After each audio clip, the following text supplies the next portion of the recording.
豚肉を平たく焼くから。おはようさんです。こままるです。最近、ちょこっと前くらいから、こまちゃん、ゴテゴテの関西弁なんやから、関西の料理作ってよっていうおじさんからのお声をもらってるわけで、今日はとんぺい焼きを作ります。作り方は家の数とお店の数だけあるので、こままるのとんぺい焼きや思ってください。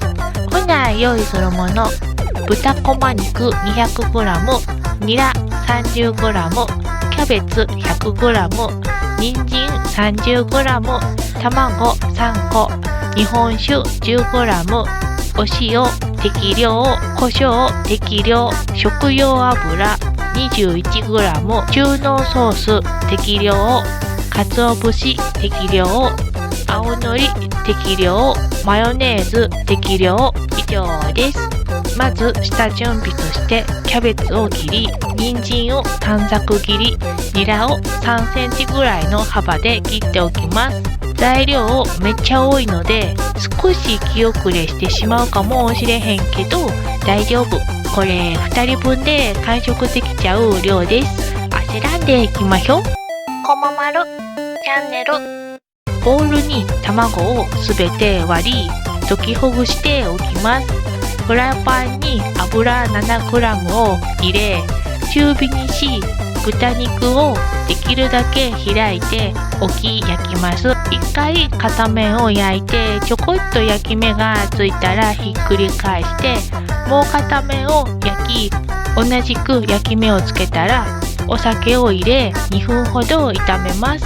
その中にキャベツと人参、最後にニラの順番で加え、フライパンに蓋をして2分ほど蒸し焼きにします。フライパンの蓋を取り、塩と胡椒、お醤油を回し入れ、少し強めの中火で1分ほど炒めてください。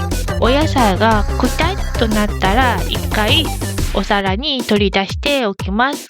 洗わず同じフライパンを使うので、フライパンに具がついてないようにしてください。こままるはキッチンペーパーとかで拭いちゃってます。フライパンに再度油 7g を入れ中火にします。先ほど混ぜといた卵液を半分だけ流し入れ、完全に固まる前にお皿に出しておいた具を半分だけフライパンの奥側に乗せ、焦らず卵を手前側から奥側に向かって2つ折りにし、お皿に盛ります。残りのもう半分も同じように焼いてください。そして中濃ソース、マヨネーズを均等にかけ、鰹節、青のりを振り、出来上がりです。どうやった？作らん前やと手間めんどくさ思うかもやけど、作ってみたら意外簡単です。あとお野菜めっちゃ取れます。時々卵を焼くとき不器用で大雑把なこままるは失敗しちゃうけど味は変わらず美味しいので、よかったら作ってみてください。ここまで見てくれてありがとう。また次の動画で会えるとええな。じゃあまたね。こままるでした。